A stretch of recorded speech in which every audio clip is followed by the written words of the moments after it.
Alright, we almost ready. Alright, let's see. I'm trying to watch more of the videos and less of the gaming because, I'm not really trying to play games. I mean, I am. It's fun, but you know what I mean.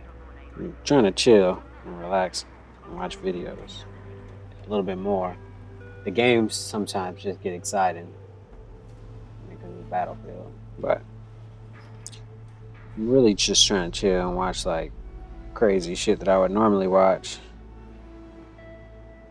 and just have, people be a part of it. So that we'll get that shit a try today too. See how it goes. Dang, I probably broke the rule already. You're not supposed to curse in the first. Oh no, it's been 7 minutes. I forgot because I had the shit just going for a while, so we might have be all right. But I think it's the first 10 minutes anyway, so I might have still fucked up. Whatever. Anyways, if you're here this soon, thank you. And if you're hearing this after on a playback, that's cool too. Thank you. But you know.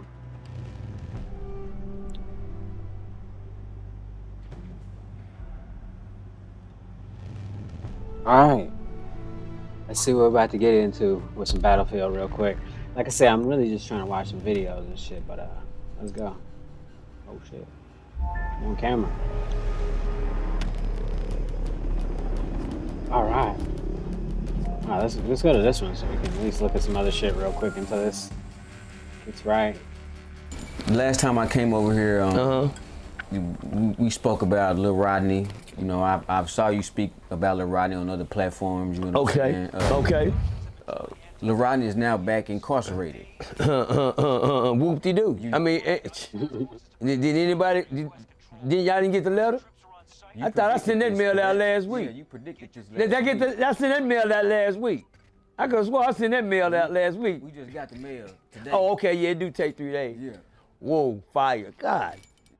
It's on the weekend. But that's how long it took me to get back in there. Hello? That's what it feel like. What do you think about that, man? Let me tell you, they won't tell the definitely truth, did Bob. improve the graphics. I don't That's think what- about that's it. what- Make it Right. make sense. Let's go. Because that dude, when I seen another interview the other day, he knew that he ain't went down there and did nothing different. That little young man went there. Let me tell y'all something about the system. While y'all keep thinking these niggas go to jail and supposed to come home better people, you a mother fool. If that place was there to correct you, where the they gonna work at? Hello? All right. They just there for security. They ain't there to better your life, change your life. Everybody thinks somebody who down there helping them get right? Nobody. But the that's around them, and that's some god help, cause you in here with me. So that means you up too. Right. The little boy didn't have no gun. The little boy came back home saying worse than he left. Jittery. Down there taking that medicine. You can tell the way he playing around his mouth. He on some type of medicine. That boy ain't in no normal. That boy ain't a normal kid. That boy ain't sitting up straight. Yeah, No. he enrolled in You know, school. I mean, you're there for what? They Who bit the knows? corner in the truck. I mean, for what? For what, right? That's what he want. Went in there and showed that he didn't have no sense, didn't learn nothing. Can't be a leader in nothing. The boy gonna hit rock bottom and the world gonna sit here and pay for it. Well, I say we gonna pay for it 'cause we watching it. Ain't nobody sitting there. I ain't got no means and necessaries that can reach out Right. that far and get him. 'Cause if you can't get his Exactly. mama, you can't get nobody. Well, his mama already lost. Some say his mom is the. I mean, yeah, Lazy. you ain't doing nothing. All you doing is trying to f on the young that he hang around with. Well, you got young, you got some, they like them young, some like them old. But my saying is, I don't all of that. What about what the kid? the fuck am I getting Your hit son by? finna lose and everybody facing that mother throwing balloons in her, crying like she was there the whole time. They ain't did nothing. I said in the interview yesterday, his mama need a whoop. His daddy need his whoop. Cause you know why? PMG them went to running wild, but I be got. If y'all ever seen none of my kids at that age doing what he doing, you a motherfucking lying. I beat that one. My kids knew motherfuckers better. When they growed up and I started telling them you can make your own decisions, then y'all started seeing them cussing. Then you start seeing them kicking. Now, packing their guns. They knew to stay away from me if I seen them with a gun. You know, back in them days, they said, Daddy said, somebody told Daddy we had a gun. What? Yeah, Daddy wants to come over there this weekend. Hey, they hit that door running before their mama get home from work. Can't be found. Words per that. You know, he went out to the movies with the church. Lying mother. You know, you're supposed to be going to your daddy's this weekend. But somebody told Daddy they don't want to go. Then they get to crying and they mom, we don't want to go. Come on. Come on. Pull up that motherfucker. Get out. Everybody, they get to jumping out like army men. Man, I killed one. I got 5 up and 7 in the house. It's over with. But anyway, little Rodney being locked back up ain't no surprise. I told y'all when the boy came home, it was a wrap. Everything was on J-Dub. He living off the dead, so you know he gonna do some dead time. And I meant that. And that's sad, you know, them the type of kids that we got out here, y'all. When we make it make sense, it don't make sense. Ain't no sense to it. The way I know, Bob, I'll be on their ass, man. It's for real. Say, oh, God, hide my ashes. Look like a dog locked on my legs. Say, but the real talk, man, shout out to little Ronnie. Charleston! Once again. Can somebody tell me how old that man is? That's what I needed to know. I think Lil Rodney may be 15 now. He gotta be, because I ain't 14 never or heard about him. You still get to go do a little more playing. Don't worry, Rodney. I want you to do one thing for me, little Rodney. If you ever see this video, please if you want to do anything to hurt my feelings, hurt PMG feelings, let me tell you what you do. Get your shit together. Get right. If anything else, it's uncivilized. If you want to see your enemy mad at you, you want to see some haters, some real haters, you want to see what get you do good. Together, Exactly. You just another one of them. And don't nobody care about you when you're locked up, huh? You already found that out, but your mama. And you keep leaving your mama out here with all the drama, and you can't do all the talking out of disrespect, you know, because she can't control. Come on, there we go. If anybody thinks somebody gonna look out for little Rodney, and he keeps spitting in people's faces, he ain't ran into no grown men yet. They been pampering him down there. That boy know he don't want to go back down there. Some down there handling his shit. Got his ass. I can see him crying every day in juvenile, cause bullying him. Man, leave him alone. Right. Leave him alone. Shut your ass up. Shut your ass up.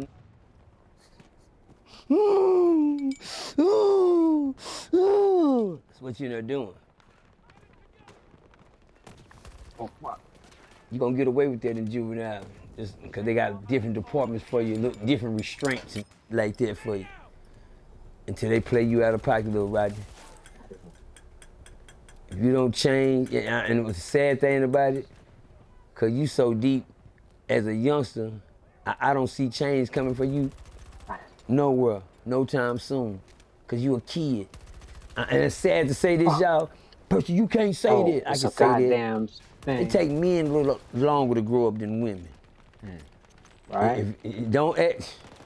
Holy shit. I'm kind of, I'm kind of embarrassed to say this, but I didn't grow up until I was 43 years old. Right? Like a long time. Hello! Come on, there we go. Got his ass. What the f***? Say what? I said I didn't grow up till I was 43 years old. That's a long goddamn time. Took them both out. That's what I'm talking about. Oh, nobody. Dropped in on him. To you, my age was old, but I knew when I growed up. I'm 53 that was now. A good kill. So that means I've been grown for about 10 years. Right? Hello! Funny. He's spitting the truth, though. Okay. Let him say he did what? Mama, something wrong with Percy. He say what? And guess what? Some of y'all got daddies right now that ain't grown up yet. Them older than me. Holy shit. You got some daddies that's 40 to 37 and 27 Stole my kill. that y'all say grown and old. Them ain't grown up yet.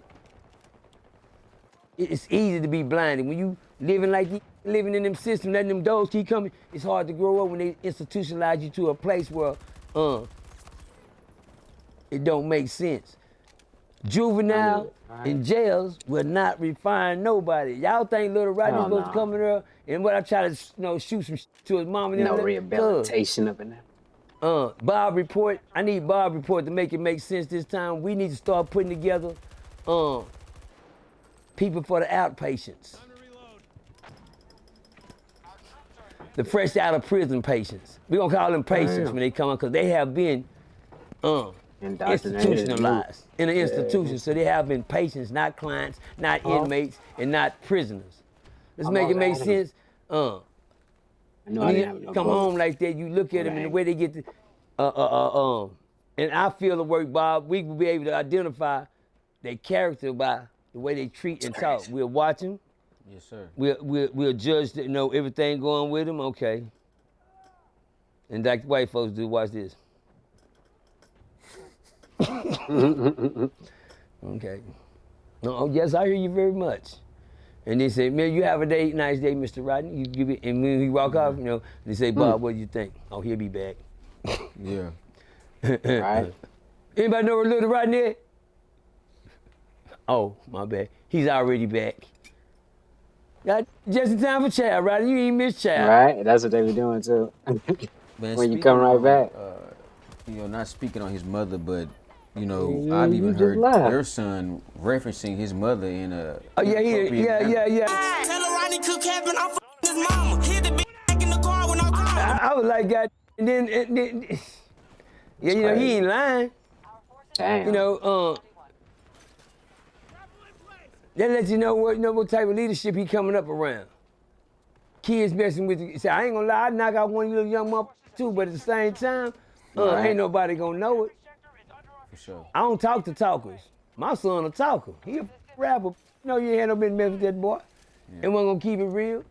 And then they talk about, yeah, you calling, telling my mama to buy you this. On J-Dub Island, say, it's cap on J-Dub.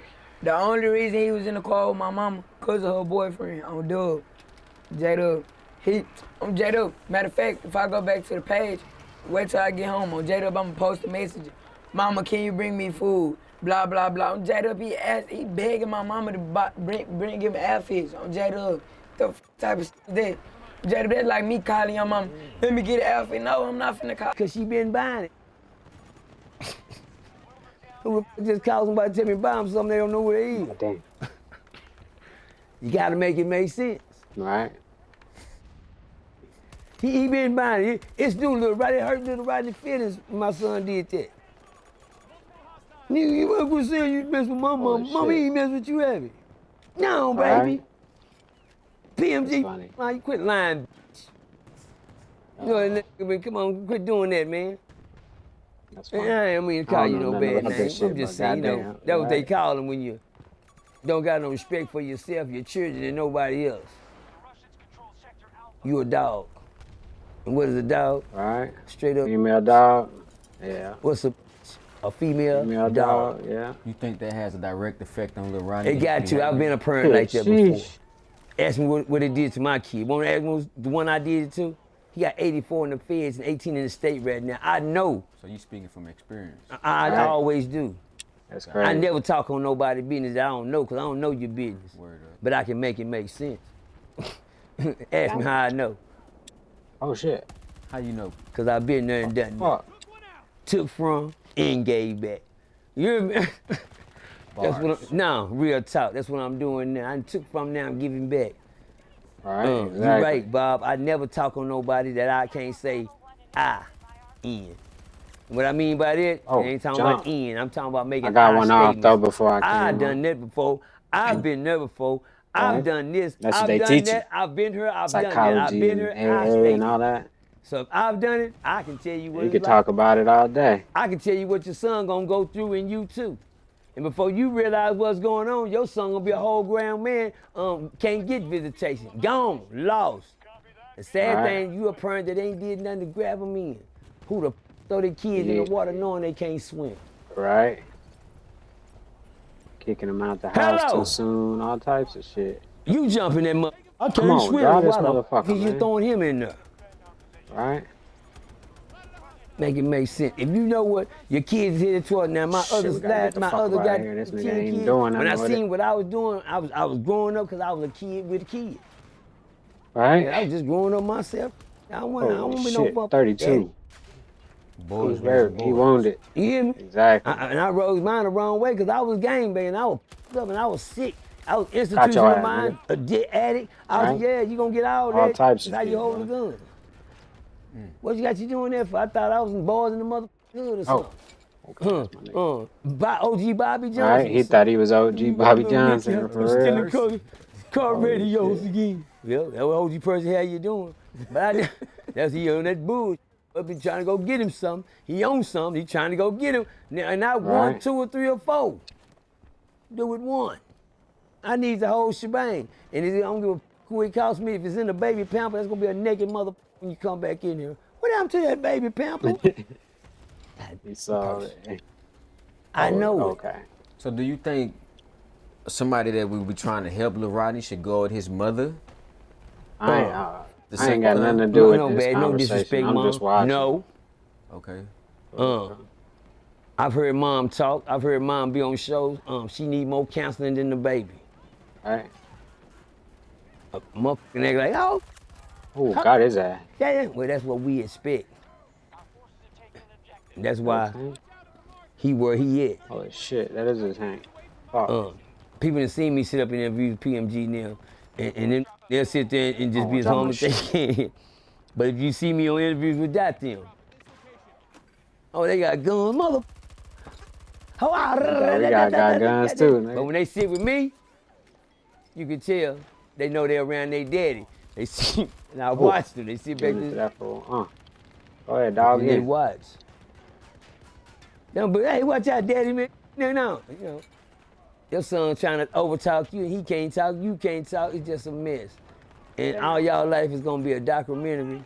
I was gonna go too. I'm glad I to the didn't. hood. So let me say this to you, OG Percy. I saw Real Tune Real Tune. grab him Shout a out to little Real bit, Tune. you know, Right. helped him get him. He done got an album out. And then he turned around and you know, and I heard Tune talk to me about that. Tune say I was a little young man, everything he wanted, you know, just holler at me. And you know, that young man had his own agenda with Tune. Damn, he tried to play him And too. that didn't go through. Okay. When they got an easy lick for somebody, think they gonna hit an easy lick because you too young. Go see, boy, put that down. Oh, he was just laying on the ground right there. That's stupid. That, I'm you gonna lay know, down here too. I know this ain't finna try this. I know this ain't finna try to stick try to this kid in rob. his. But hey, put that back. Trying to Allegedly. steal. Crazy. Cause I know this, Right. and it f you up, cause All right. Cause you try to you line looking it at the up, play the you know, whole time, and they right. took it out. He really think he finna hit this lick. Yeah. Cause I need Wooty Wham Wham for what? And then when the Wooty Wham Wham don't come around, it's Wooty Blam Blam. Man, I don't know. I think yeah, I'm because gone. switching the buttons definitely help. You know, I'm playing it way don't matter better where you since I going. switched the buttons. I gotta turn up the aiming though. since Back to G. I had to do it at the main menu too. Hello. I know it. I You know know what you'll I'm keep talking up in a about. minute, Bob. I'm always going somewhere. You hear me? Back to G. That's where it's going. Bitch. And, it's sad to say I'm not capping on Little Rodney, but it's sad to say. Bitch.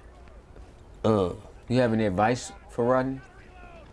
Because I'm sure he'll see this. Find yourself, little homie. Find who you is, not nobody else, man. Once you stop on J-Dub, find who Rodney is.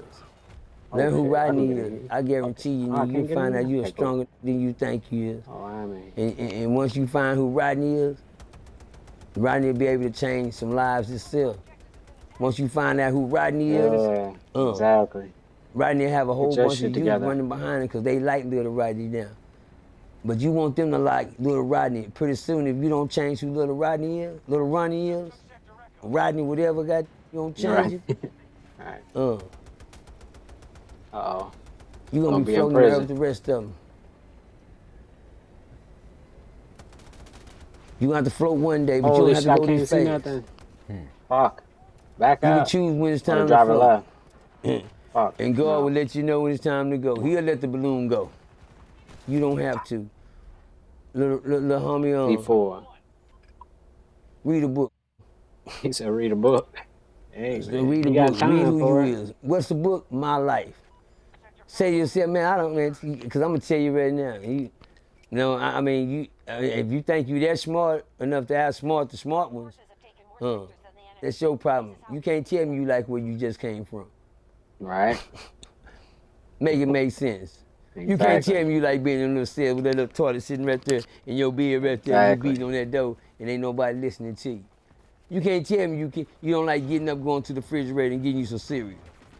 And whatever else. Fixing you a big bowl. You can't tell me you don't like sitting there playing. Yeah, I mean, right now it don't seem like you don't like that. You want the little cold frosted flakes and the little thing they pour your little milk in there, huh? You think you going to jail, huh? Now you going back to juvenile, huh? You thought you gonna get away with that, huh? You thought it wasn't nothing in the vape, huh? Till you got vaped, huh? Sound like a goddamn Now it's juvenile vamp, huh? You and shit. find it ain't nothing but smoke. You ain't even blowing that. Come on, get the fuck out the way. Oh, my bad. You can't get high for that. I know you ain't feeling that easy.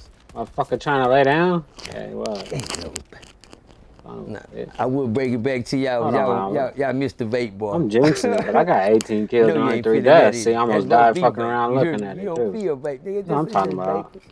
But anyway, I see you caught the vapors. Oh, shit, come on. Let's go get that. I keep missing. Is that too old for him? Yeah, that's too old for him. Hold on, shit.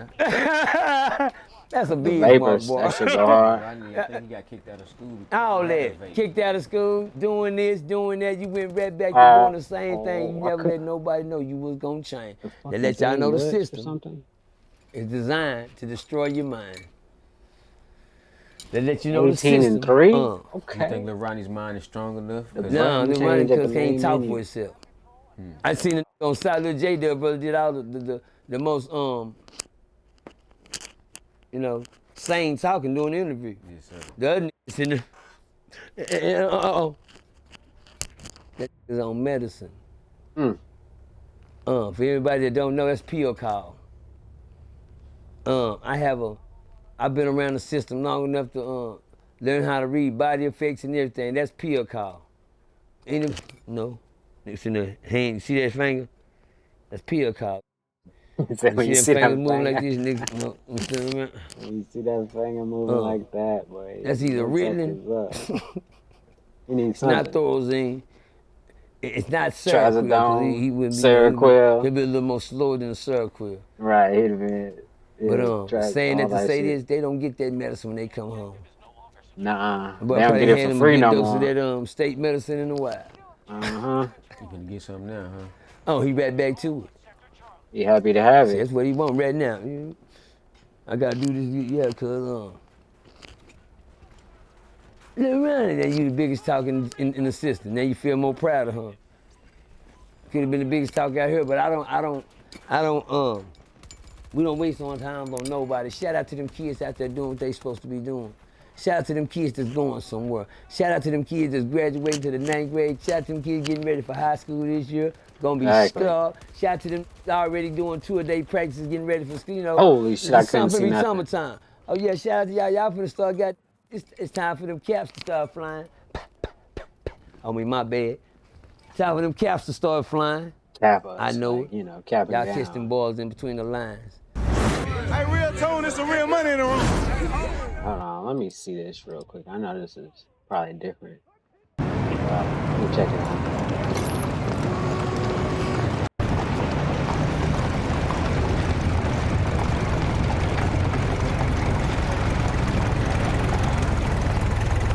San Francisco in 1906.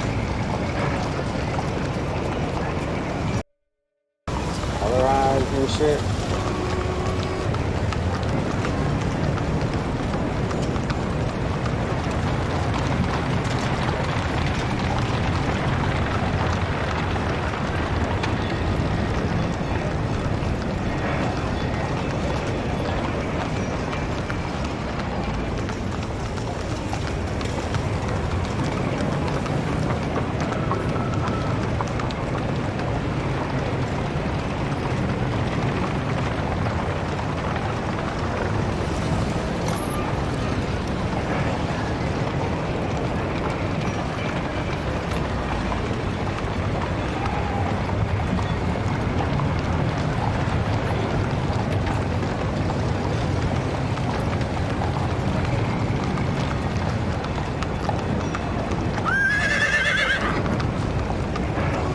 fucking horse. It's pretty crazy.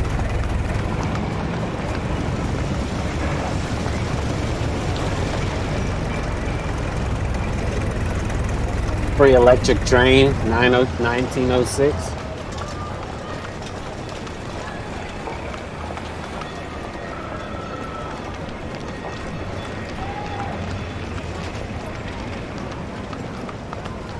Is that a bus? Damn. It is.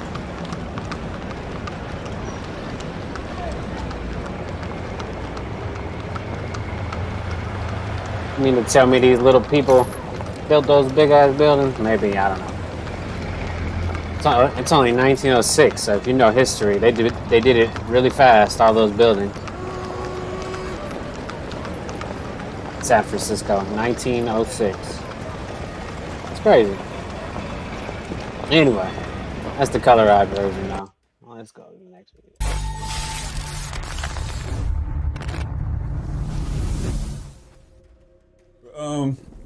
At the age of 14, you was, you know, sentenced what 4 years, to boys home. Originally, anyway. I received 12 years. 12, but you, under the Texas Juvenile Determined Sentencing Law.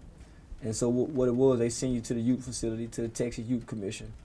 It was a facility that housed all of Texas violent youthful offenders during their time: capital murder, attempted capital murder, arson, kidnapping, sexual assault, and rape. So it wasn't no other kind of kids there. I got 12 years. I ended up doing like right at 7 years. And I got out at 21. I went back to court on my 18th birthday. That's why I said it for. Yeah. And so the state recommendation was for me to be transferred to the adult prison system. My lawyer, there were 4 individuals who worked on my dorm.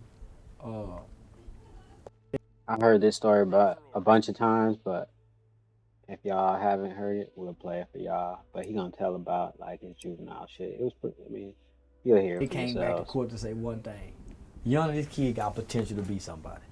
Well, how do you know? Based on this negative leadership. I was a gang leader in the boys' home.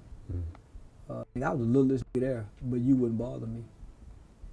Imagine my internet persona as a gang persona as a kid. I seen interviews like people speaking about it. Nah, homie, I was faking. I was faking. So I was putting on more than the other kids, right? I come from a good home. So I had to put on more. So I was going far and beyond that the average nigga really wanted to go. I stayed in lockup. I was a mother. So I earned the name C-Nut. So you heard Dewberry call me Nut sometimes. So that was my crip name, C-Nut. I didn't get that name for nothing. And so once all the older niggas started leaving, I was left to call shots in. So I got there in 91. By the time 93, I'm a shot caller. Little old bitty. And I was a little bad motherfucker. I didn't leave till 98. I ruled from 93 to 98. You wouldn't dare touch me, homie. And I wasn't the baddest, but this is where I learned to get the advantage. Them niggas didn't read books. So I stayed in lockup a lot.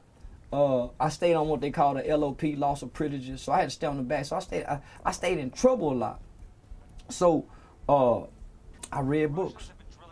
And so that allowed my mind to be different than theirs. So I had leadership abilities, homie, because I would read. So when they started dropping gang books, the knowledge of gangs hadn't spread across the country yet. So I was already indulging kind of like a criminologist into the developments of gangs and shit, homie, as a kid. Them niggas was reading 48 Laws of Power. I ain't never read that book. I ain't never read no prison books. I was always reading other books. Nigga, I read Danielle Steele love novels. Man, my mind was something totally different. Once I started growing up toward 18, 19, brain maturity, you started to mature a little bit. That's when I started kind of seeing the gang shit differently. Right. By the time I'm 21, this shit stupid. I don't give a fuck about a group of niggas. That's why you was still. Yeah, I came home in 21. Yeah, I came home in 1998 at the age of 21. a year after getting out. It wasn't even 9 months. So statistic-wise, most juveniles who are released out of a state lockup facility, most are rearrested. Like 80%, 85% are rearrested within 1 year. 9 months after getting out, man, I was going to enroll at the University of Arkansas in Fayetteville, Arkansas. And I got stopped with 10 pounds of weed and 2 firearms. I went to trial, I had a mistrial, I dropped the gun charges, and then I plea bargained to 6 months in the prison boot camp. My cousin got like 28 days in jail. So I went to the boot camp, did 6 months, came home, did 3 years deferred adjudicated probation, and hadn't been in no trouble since. Hadn't been in no trouble since. When I came home, all of my childhood issues had been resolved. You know, we had some of the best psychiatrists, therapists, man. We was in intensive group sessions, and we had to go through a capital offender program for all kids who committed murder. And in this program, it was psychotherapy and psychodrama. Psychodrama therapy was a new form of therapy that was being introduced to violent offenders, especially children. Homie, they was brainwashing us to be law-abiding citizens. So what the intelligence and what people see me today is what I got from the juvenile system. Learning about empathy. We did life stories, so we had to reenact our crimes. A nigga doing his offense cycle, he may spend a week or two, homie, reenacting his crime. We had the world's best psychiatrists and psychologists. Sports Illustrated came and spent a month. So, homie, we had people from all over the world that was coming here. And we didn't know, homie. It seemed like they were running an experiment, but homie, they created some master mindful young children. So they done away with that program. It doesn't exist no more. So, right. I'm more advanced. It worked. Even though I spent 7 years of my life incarcerated as a kid, because I was in such a program that was centered and geared at rehabilitation, resocialization, and repairing the harm of a child. So it was like growing up in a perfect household. The staff wasn't called juvenile correction officers; they was called house parents. So they like our parents. We had off-campus passes. We can go home on the weekends. We had a football team that played against other schools in the district. So I grew up in like a perfect world. We just gangbang out just to be rebellious. Not, you see what I'm saying? But nigga, it wasn't to the point of niggas really got hurt. Nigga, we just fought. That's all it was. Old school gangbang. But now it's drilling and killing. Oh shit, like that. I thought I was hidden. I thought nobody even saw me. But apparently there was one guy sitting there waiting on me. It's okay though. My squad. Oh, wait. Am I up? Oh, I am up. Holy shit. Oh, not for long though, huh? All right, whatever. Let's let me try to get a kill for a second real quick. See, do I want to go that far? Actually, I want to go here with the guys. Oh, yeah, I need to get my shit straight. I forgot. Reloading!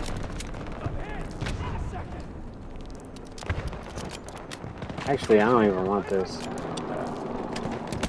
Holy shit. Can't even get my shit straight, man. Motherfucker is up on the goddamn top, laying down. It's a squad full of people laying down. And we winning, so that's cool. We just gotta win a little bit more. Up by like 100. Alright, I should be better now that my fucking buttons are right. Come on. How high can I get up? How high? Oh, come on. Didn't stick. It didn't stick. Holy shit, there he goes. Got this bitch ass motherfucker. I knew he was still up there. God, it got me. Holy shit, where's he shooting from? Oh, up here? Too far, huh? Yeah, whatever.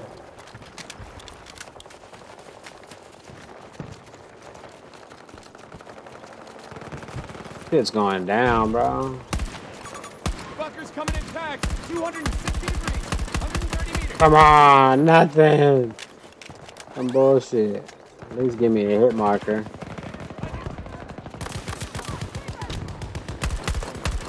Thank you. Come on, what the fuck? I'm too far away though, but I ain't going no closer. Fuck that, the dog can.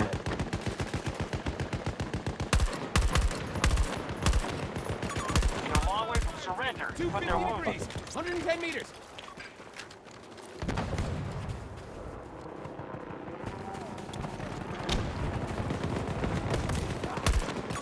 Russian attack at one of our objectives. Watch my back.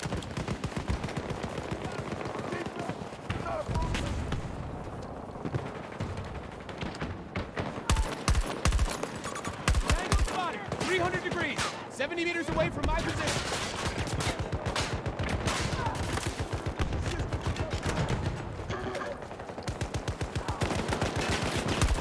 God damn it. That's a dog too. Holy shit. Ah, he ran up. Holy shit, where the fuck is you at? Ah, there's one right there too. Laying down again. Of course. Dang, he's a tryhard. He got that smoke skin and he's a flying dude. That's how he can get behind enemy line. When you got the wingsuit, you could just fly behind everybody. No hate, no hate. I like the wingsuit. I just don't like using it. If you fuck with the wingsuit, I feel like you're a fairy, but you know, I mean, if I marked him right before I got to die. Yeah, you motherfucker. Now the squad knows you're there. Alright, let's go back here. Since people are out in the open at least. Oh shit, here goes one. Oh no, that's my guy. Where we at? Two on the left. Oh shit, right, straight ahead. Those sectors now occupied by hostiles. Fuck. I got a vehicle or anything? The enemy has captured Sector Delta. Copy that. Vehicle support incoming. Our troops are advancing on Delta 1. Oh, he's getting shot in the back? Where's he getting shot from? That's our guy. Oh shit, here goes some people right here. Fuck, I don't see him now. There we go. Cancel that. Come on, there we go. Fuck. Let's go. 300 degrees. 90 Get meters my away truck. from my position. And we out of here.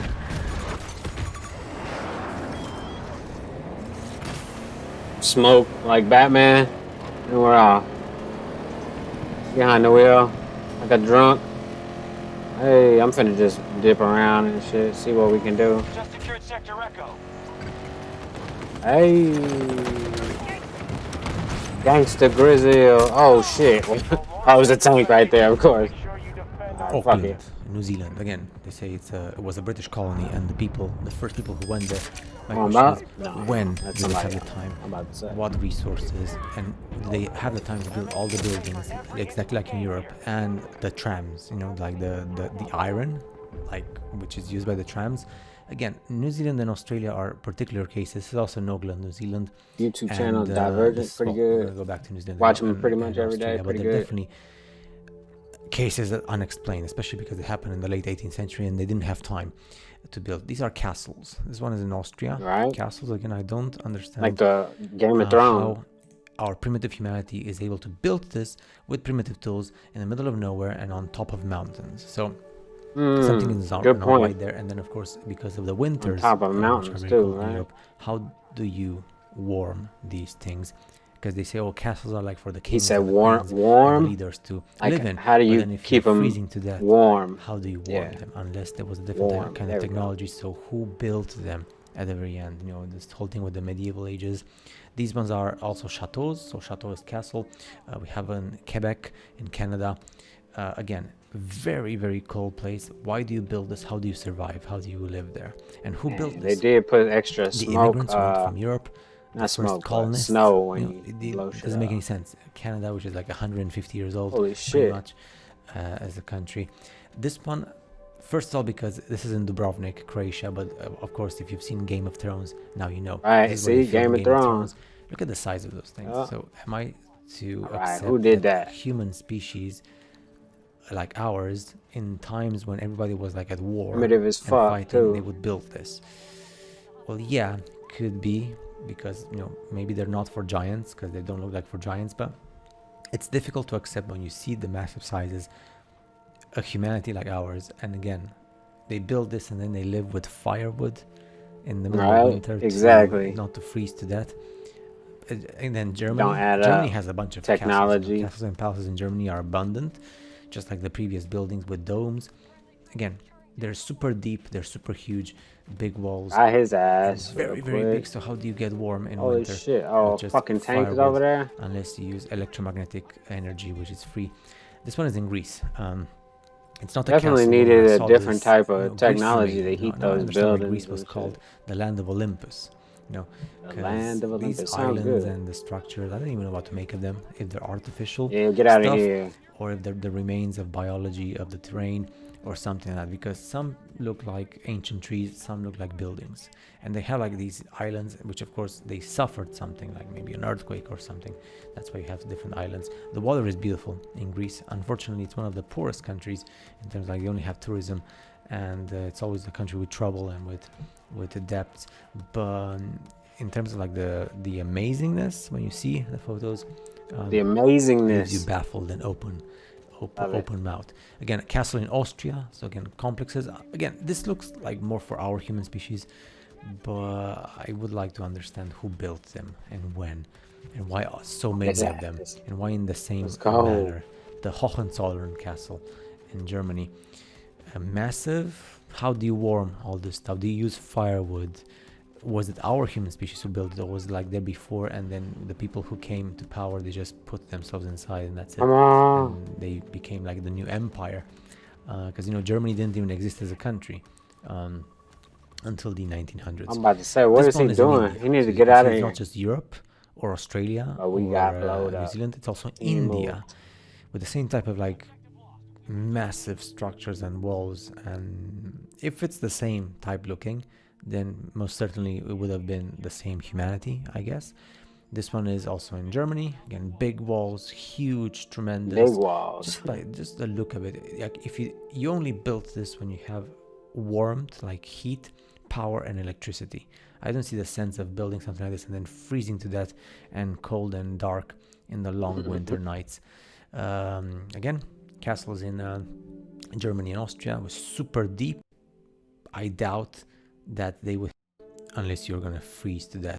Crazy conspiracy theorists, because people just say, oh, they just built this. They built it in the medieval ages, or they built the colonists who went to Australia, New Zealand, or like the engineers of the 1400s and 1500s and 1600s, as if like people back in the days, they didn't have anything better to do than to build super big buildings where they would freeze and everything would be dark, like castles and big walls and big buildings. You get my point? It don't make no sense. People don't think about this. They just, they accept what they're told because it's a history book, and you read what you're being told and you believe it.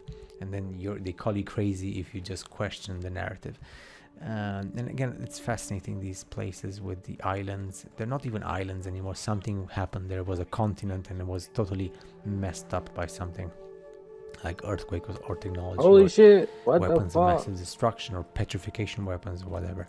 Hope you enjoyed the photos, and there's more questions than answers all the time. Yeah, but at least try to fucking kill me. Now you have some visual aid, and most definitely this whole thing with Australia. Appreciate it. We got it. We got the point. It's crazy, right? A few days ago, you went on a crazy rant about Jay Prince. Sitting in the car, went all over the internet. Yeah. And then after that, it's a few bloggers that came out saying that he wanted to have a sit down with you. Is that true? Yeah. So people reached out to my manager. Yeah. They, said, I don't want to talk to that nigga. Yeah, he want to have one, but I don't want to sit down with no nigga. You said that if you do sit down with him, you gotta have the FBI with you. I ain't sitting down with no nigga. I was just bullshitting saying that, so don't take that serious. Homie, I'm a grown motherfucking man. What the fuck I look like sitting down with Jay Prince? What I look like sitting down with a man because he done called me. Hey man, I want to have a sit down. Nigga, I'm a grown motherfucking man. I ain't sitting down now. Nigga, can't no man tell me shit. I don't listen to nobody.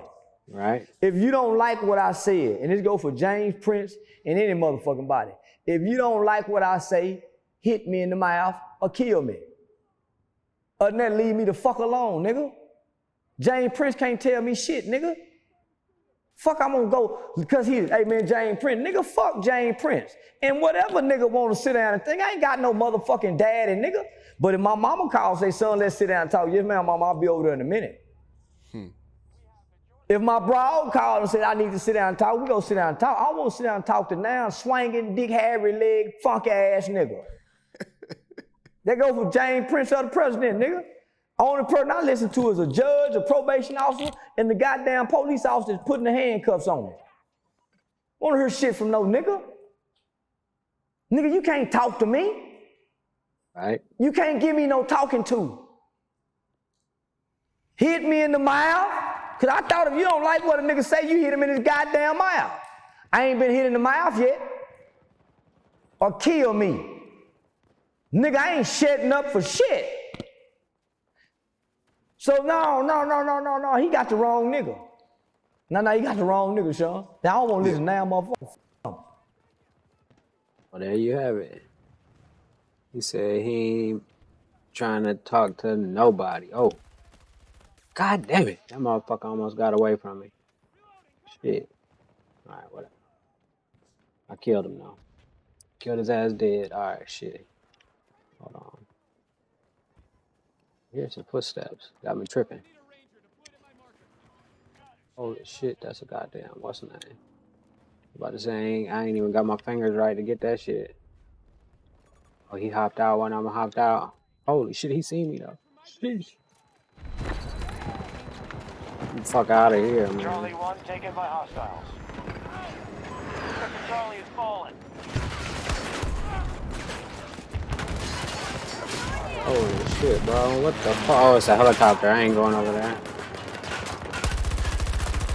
Come on, how did I not hit that fool? What kind of fucking bullshit was that?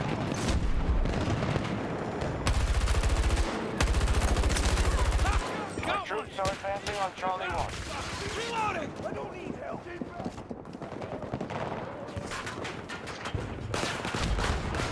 Damn, where the fuck did that fool go? Holy shit, the fucking smoke. Perfect timing. Wow. Holy shit. Hip fired your ass, motherfucker. Oh, here you go. Gave it to you too. Sector Bravo has been It's, secured. where the fuck is they at, though? Oh, I need some help. Doing good so far, troops. I'm out of here. Oh, he on the top. Holy shit, I'm fucking gonna die just because I jumped down and fucking broke my leg. Sheesh.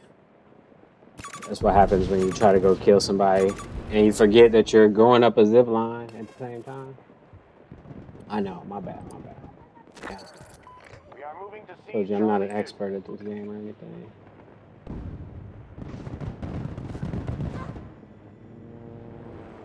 Nor am I trying to be. Damn, though. I was doing good, though. I've been doing good today, though. A little bit better. Oh, look at this motherfucker. He's sneaky as hell. Oh, shit. Can I get the mouse? I ain't got no mouse. My bad. What am I talking about? Alright, hold on. 7 for 7. That's 50-50. That's not good, actually. Alright, whatever. I thought I was doing good. That's good enough. Oh, shit. Fuck, I'm gonna get under here and hide for a second. Not throw the dog. Oh shit, I hear somebody. They gonna get me. I hear her. I heard something. I didn't know where the fuck it was at though. Yeah, this motherfucker jumped on me. I look for it. Y'all can't see it, but here we go. No, y'all see it? I don't know. Our forces have taken more sectors than Jump from almost the free throw line. One step in. We are about to attack Alpha 1. Jordan. Alright. See what this fool talking about. Claims to be the Nah. Funny though, I see people getting their OBS skills up now. Get your OBS skills up. That's all. Just watch some videos. Start there. Get your OBS skills up. Mine ain't all the way perfect either yet, though. But I've been practicing for a while. It may look like I just started. I've been trying to get my OBS skills up for a long time. Holy shit. Fuck. Motherfuckers all the way up in the goddamn rocks. Pimpin' Ken tells a story that proves Bootsy is not human. Let's see what that story is about. Pimpin' Ken tells a good story sometimes. A whole world tour with my brother Bootsy. Yeah. Talk to me about your relationship with Bootsy. Ugly Money TV, shout out. Okay, so I'm in Milwaukee. I'm riding around, you know, halfway in, halfway out at 150. And all of Milwaukee, like, man, this dude named Bootsy keeps saying your name in his album. He said, well, I'm in Milwaukee like Pimpin' Ken. You know, so I had never met him, you know, but he rapping about me, you know what I'm saying? And then, you know, I goes to the studio with Pimp C, and I see these two little niggas, right? I guess it was Webby and Bootsy. And, I forgot the dude's name, Mel or whatever his name was, you know, from they record, Trivial Record. True, yeah. So I see the dude, and Pimp C said, that's going to be a cold motherfucker right there. I didn't know it was Bootsy, but I remember that fade and all that, the imagery, right? The Bootsy so fade. I never seen him again, you know what I'm saying? So I finally did some shit with him in Mississippi.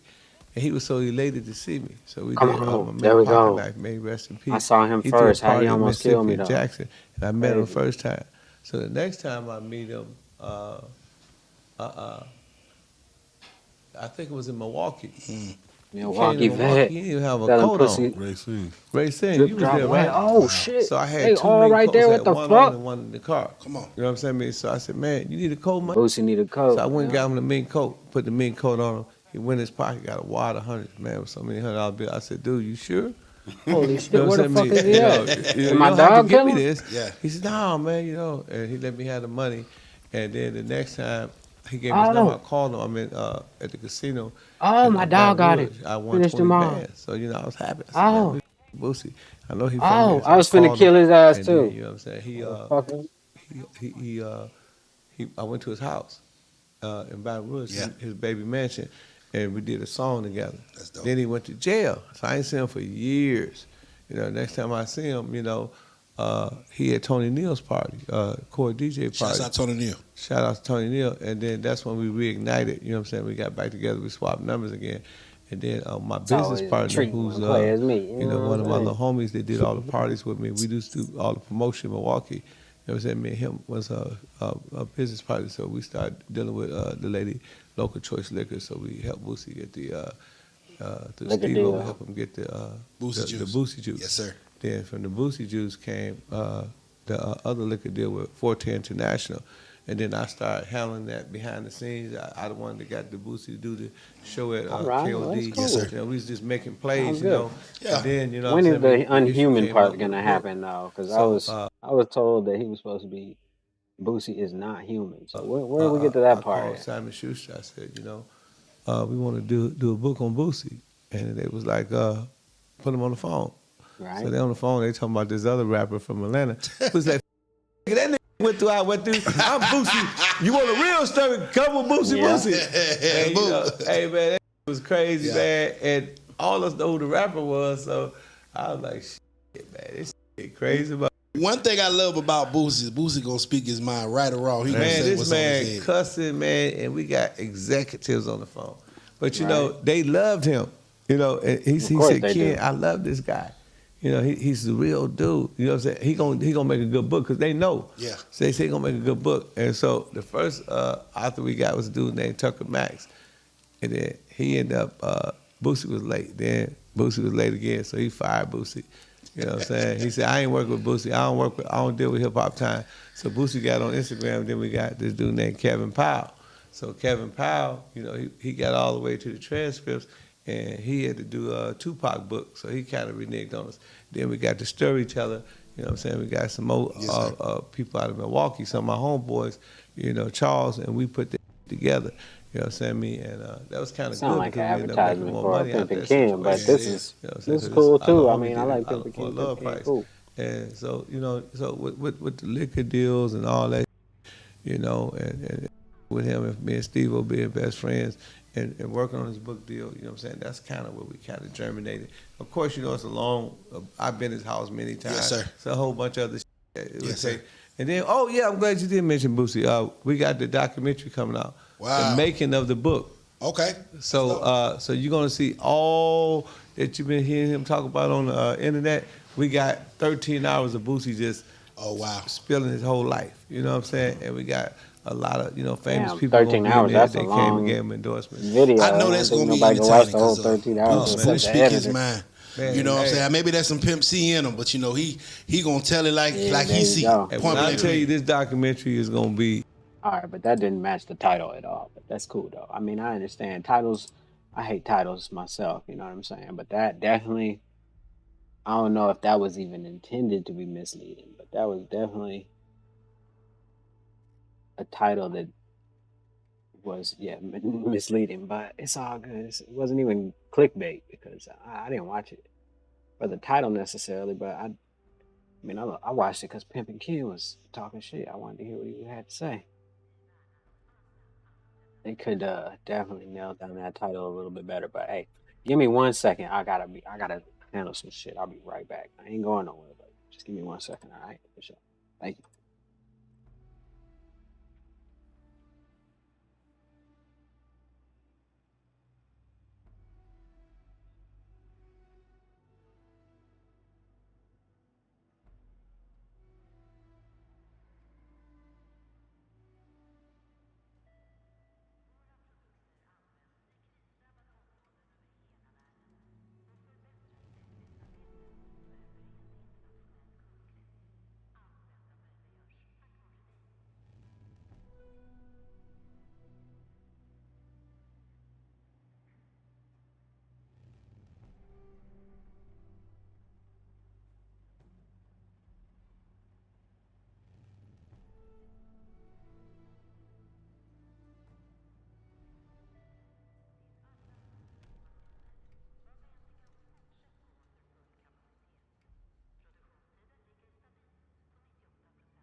These people want them Ben Stiller to apologize for Tropic Thunder.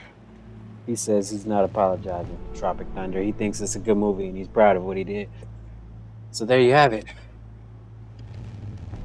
For all the people that wanted him to apologize for Tropic Thunder. He said, fuck off. He ain't doing it. He ain't with the shit. Matter of fact, let's watch this video real quick. I want to show y'all something. I don't know if y'all find this interesting at all, but let's watch it together. Hey guys, John from FlyMikeAlpha.com, and today we're talking about the 4 forces of flight, how these gigantic machines get off the ground. So how does an airplane actually get into the air, and what forces are acting upon it when it's flying through the air? So there's 4 fundamental forces. We'll focus on each one. As we see this gigantic Boeing 747 lift off the ground, there's 4 fundamental things that are acting on it, the same as the 4 forces that are acting upon our little Piper Cherokee here as it rolls down the runway and takes off. We'll get right to it.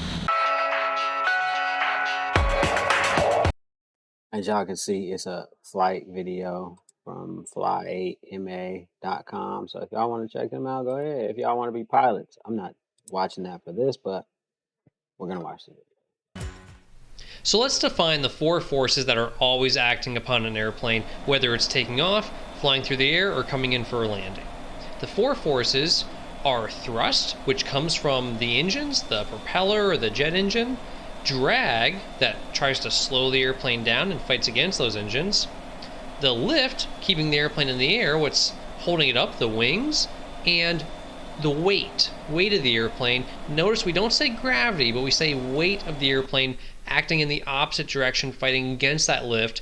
Notice they don't say gravity like you said. The airplane. Notice we don't say gravity, but we say weight of the airplane acting in the opposite direction, fighting against that lift, trying to pull the airplane down towards the ground. Now it's important to note that these forces don't ever bend or change the angle that they're pulling in. Thrust will always directly oppose drag, and lift will always directly oppose weight. So regardless of the bank or the pitch of the aircraft, you're always going to have lift directly opposing weight and thrust directly opposing drag.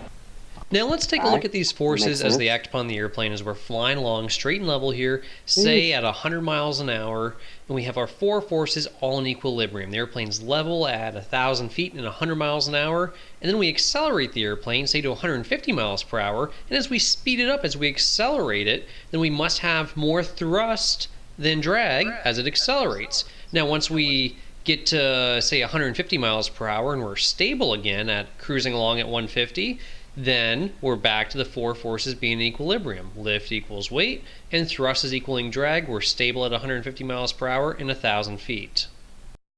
Now let's go ahead and look at the 4 forces when we're climbing or descending. And so here's the tricky part. If we take our airplane and we want to start climbing, say we're at 1,000 feet, we're going to go ahead and go up to 2,000 feet. Then we need to accelerate upward, generate more lift than weight, and the airplane starts accelerating upward. Now once we get to say 500 feet per minute up, weight and lift will then equal again, and we'll continue to climb upward. So we are climbing, getting higher, but we're not accelerating upward. So the 4 forces are always equal when you're in unaccelerated flight. Unaccelerated. So if you're stable at 100 miles per hour and 500 feet a minute going up, then the 4 forces are equal. Lift equals weight, thrust equals drag. If you're decelerating, accelerating, or if you go ahead and stop climbing from say 500 feet per minute and level off, then momentarily your lift will be less than weight so that you can decelerate your upward motion and level off at say 2,000 feet here. And then you resume level unaccelerated flight and the 4 forces go back to being equal. So as we look at our Piper Cherokee here rolling down the runway, as we accelerate down the runway we have more thrust than drag, the airplane's increasing its speed, and we don't quite have enough lift to get off the ground, so we have less lift than weight until eventually we have enough airspeed to generate enough lift, we get more lift than weight, and the aircraft leaves the ground and starts climbing upward. And then eventually, once we're established in climbing flight, the 4 forces are equal. We're stable at 85 miles per hour, and we're climbing at, say, 500 feet per minute, and everything's stable. The 4 forces are equal as we're climbing upward. Now, even as we approach to land here, the 4 forces are actually equal. We're descending at 500 feet per minute. Our airspeed is stable at 80 miles per hour. And as we come down and get closer to the ground, we'll start to ease back on the controls. That increases our lift on the wings, decelerating us as we come down to the ground to try to level off close to the ground. It also increases drag, which makes the airspeed slow, so that we touch down right about 60 miles per hour and as close to a 0 rate feet per minute descent as possible. And as we roll out here, drag is greater than thrust because the power is at idle and we're applying brakes, and the aircraft slows down. It generates less and less lift and settles down onto the wheels and stays nice and stable on the ground. What you ultimately need to remember here is that there's 4 forces that act upon every airplane flying through the air: lift, weight, thrust, and drag, and those 4 forces are often equal unless the airplane is accelerating, either up, down, or forwards or backwards. If it's an unaccelerated flight, all 4 forces are equal, even if it's climbing or descending. Hope you found this helpful. Be sure to check out some of our other YouTube. That's what I'm talking about. Like that doesn't sound too confusing when he explains it like that. But I mean, yeah, whatever. Let me see if I can find something else real quick.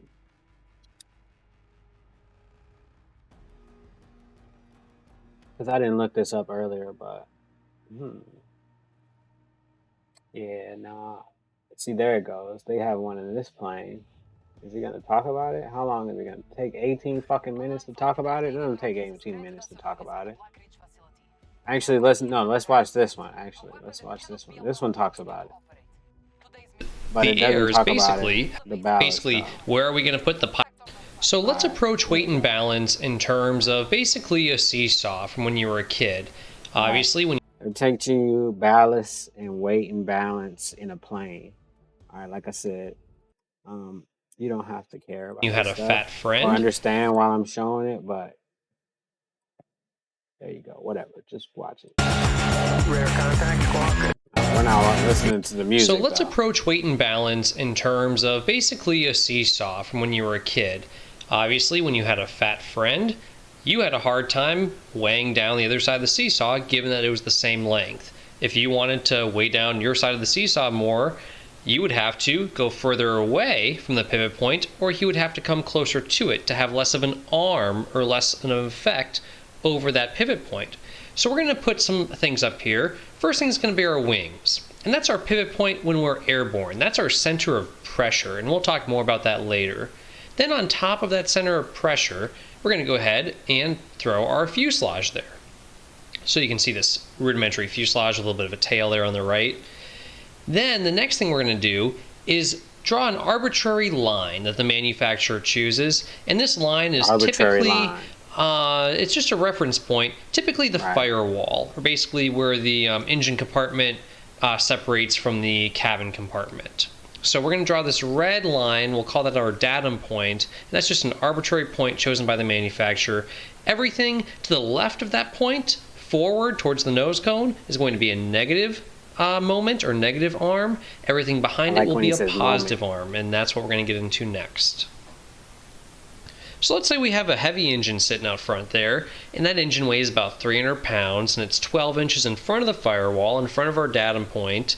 So that's going to be 300 pounds times minus 12 will give us the moment. The weight times the arm equals the moment.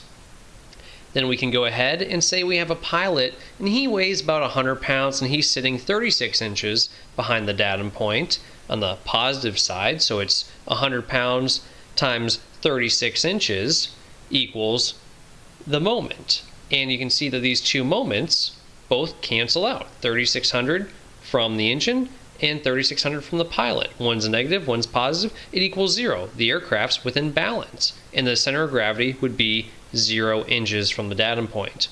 Now let's take another example here and say we have that same 300-pound engine, but we have 2 pilots this time, and they're each 100 pounds. So now we have 200 pounds for our pilots. So 200 pounds times 36 would give us 7,200 inch-pounds. And you can see that leaves us, when we add all this up, with positive 3,600 inch-pounds. We then divide our moment by our total weight, and we get 7.2. And that 7.2 number means that the center of gravity is 7.2 inches aft of the datum point, on the positive side of the datum point. Makes sense. So bringing the center of gravity closer towards the wings. Now, why is this important? Well, the center of gravity is the point on the aircraft that if you were to pick up the airplane with your fingertip, it would balance about that point.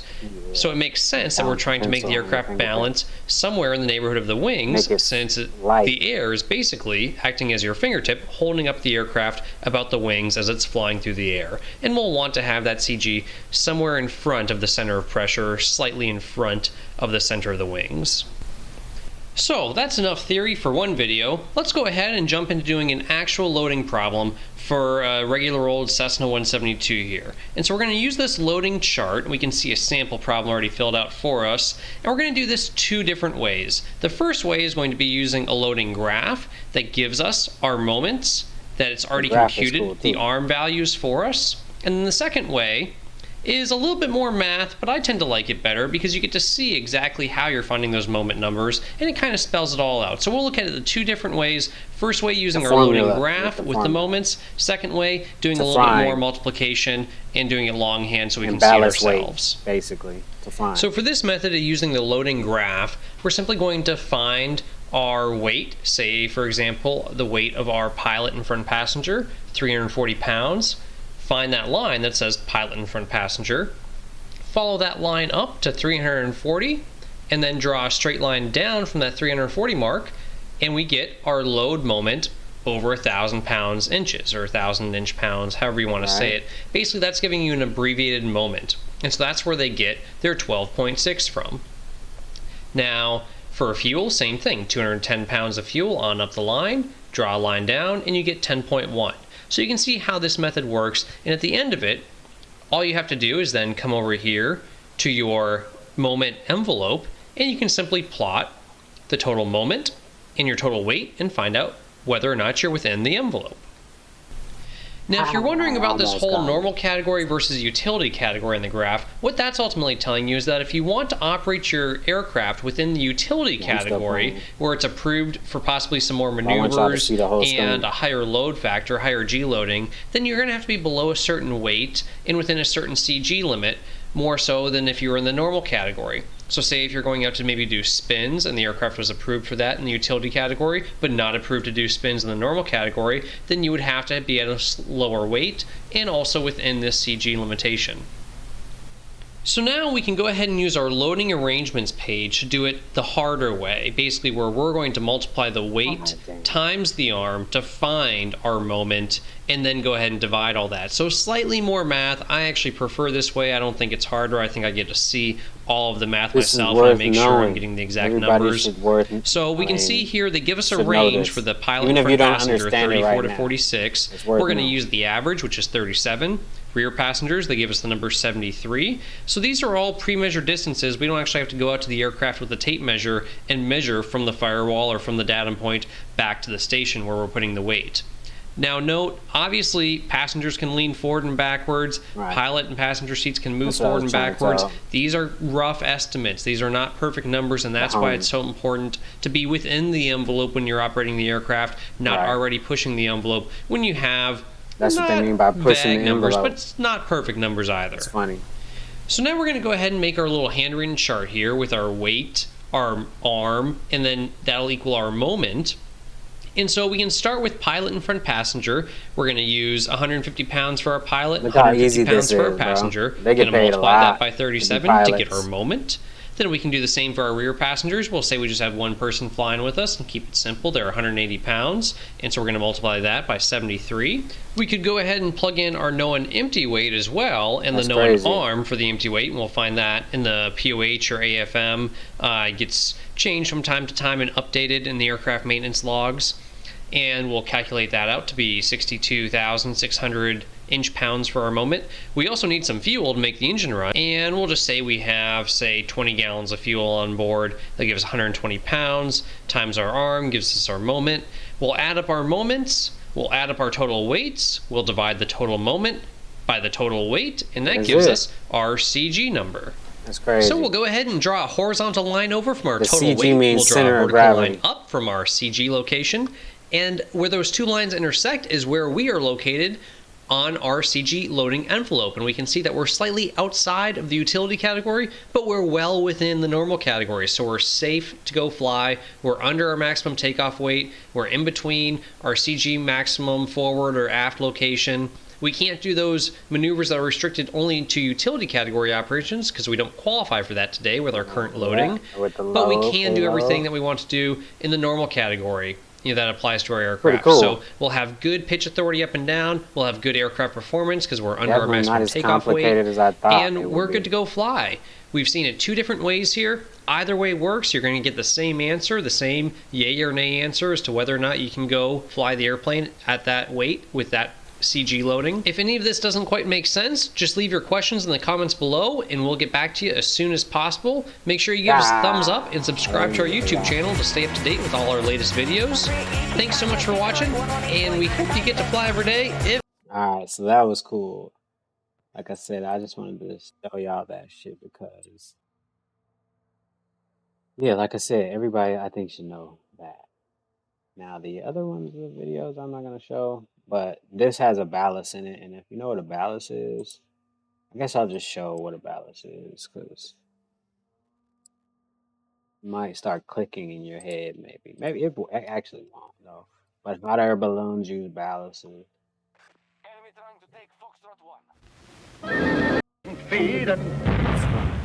since, what?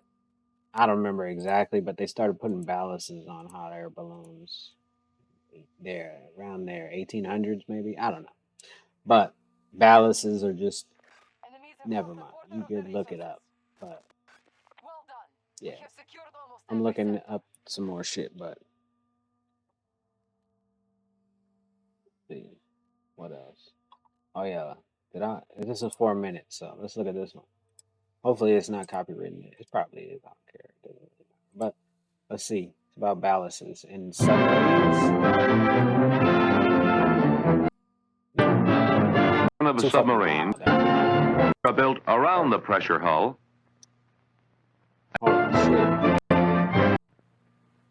The basic construction of a submarine consists of the pressure hull, the tanks which are built around the pressure hull, and the superstructure. The pressure hull, which includes the conning tower, is the principal part. This hull must be watertight and airtight and able to resist the water pressure when submerged. What the fuck kind of glitchy ass shit was that? The hull is circular for maximum strength and is reinforced by steel frames over its entire length. Fitted around the pressure hull are the tanks. There are ballast tanks, which control the buoyancy of the boat, and fuel tanks.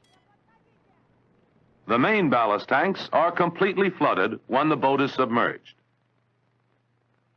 Some of these main ballast tanks are divided into port and starboard tanks.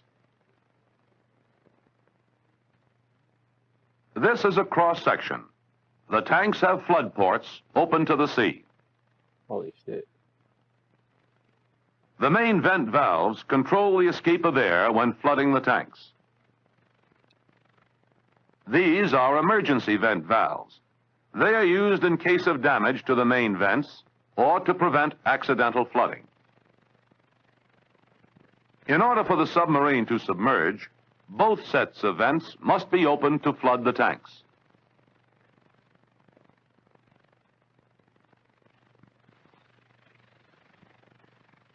Somebody's dead in the sky. Holy shit. Since the tanks are open to the sea when submerged, the pressure is the same on both sides. Therefore, the outer skin of these and similar tanks is not made as strong as the pressure hull. In order to surface, air under pressure is admitted to blow the water from the tanks. High pressure air at first, followed by low pressure air.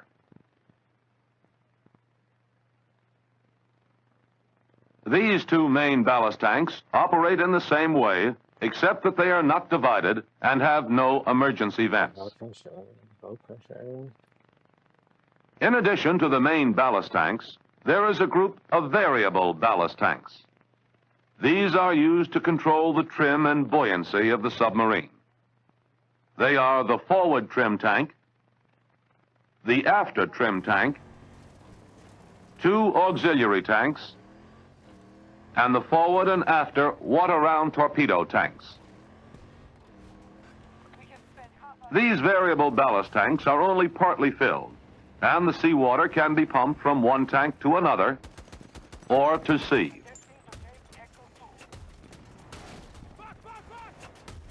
The construction of the modern submarine employs the latest developments in science and engineering to make it a formidable weapon against the whole submarine is basically a big ballast tank.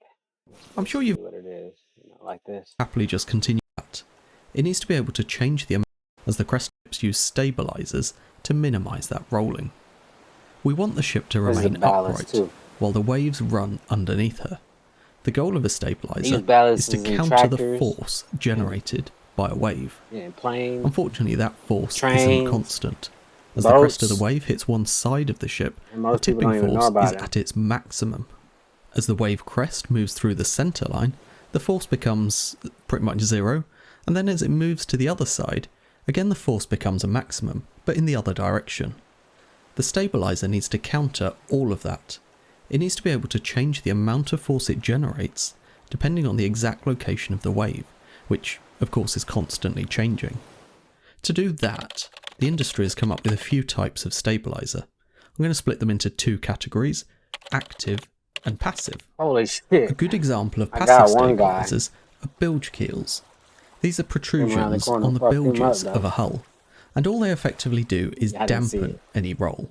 They generate turbulence as they move up and down. To have any effect, they need to apply a force. As they're passive, they can only generate that force when the ship is rolling anyway. Bilge keels are okay at dampening a roll, and they're very cheap to install, so they're a popular design feature on many ships. Unfortunately, they don't do enough to produce the required counter effect that we need on a cruise ship. Another method of stabilization is passive anti-roll tanks. These are tanks installed in the extremes of the ship's breadth. The key to these is in the design of the crossover pipes. Normally, with the ship upright, they're going to have the same amount of fluid on each side. As the ship leans over one way, the fluid in the low side is going to increase. If you can control the flow of fluid enough, you can have the maximum amount of weight in that side as the wave moves across the ship. Theoretically, if you keep the fluid there while the wave crest is there, it can help to counter the roll. Of course, you need to release it to let it flow to the other side at just the right time so that it's ready to counter the next wave crest as that approaches. But you see ballast? You can add in more control onto these tanks, making them semi-active. Or you can even add in a set of pumps, controlled by a gyroscopic stabilization system that can pump water across whenever it's needed. Holy shit. This would be a fully active system, and these sort of stabilizers are good on ships. They would work okay on cruise ships, as they can actively counter the force of the roll as it's happening. Unfortunately, it does take time to pump water across, so you still haven't achieved instant stabilization. We'll figure it out For that, together. We're left with the fin stabilizer. This is actually the most common form of stabilization that I've encountered on cruise ships. But yeah, that's a ballast system. Indeed, you can even use version of ballast system. You know, not bad, right?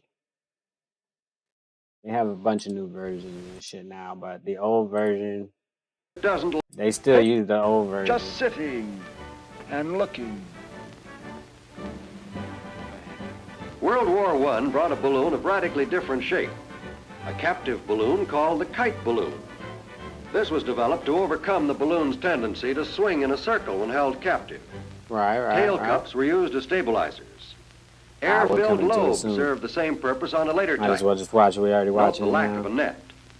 Lines were secured by so-called finger patches, and the load ring was a horizontal bar.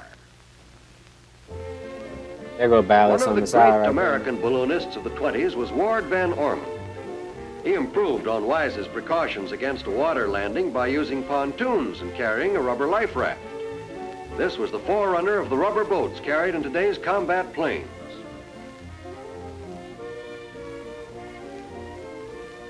Why is a net better than finger patches? Well, stick around, the boys, and you'll see. Boys. John Wise went up one day. His balloon was hit by lightning. And the fabric parachuted into the net. To make sure it wasn't just luck, he went aloft and did it again. worked exactly the same and has ever since. The next problem, the third, deals with the navigation of the balloon vertically. This is taken care of by means of the valve, appendix, and ballast. That first hydrogen balloon way back in 1783 had all three of these elements. In the first place, an open appendix allowed gas to escape naturally as pressure increased. Then, when Professor Charles wanted to release more to descend, he opened a valve at the top and let more of it out. Of course, when the balloon came down, some air came in at the open appendix, and you couldn't call that good. But we'll consider that in a moment. Professor Charles learned about ballast the hard way. Ballast. When he landed after his very first trip, You need ballast. he helped his passenger out. Oh shit. Silly boy. Moral: release ballast in small quantities. You need ballast. All right, that's enough information for today. I mean, I appreciate everybody coming through. If y'all, liked it or whatever, like the video, comment, whatever. All right, maybe or not, I don't care. I'll holler at y'all motherfuckers later though. Peace.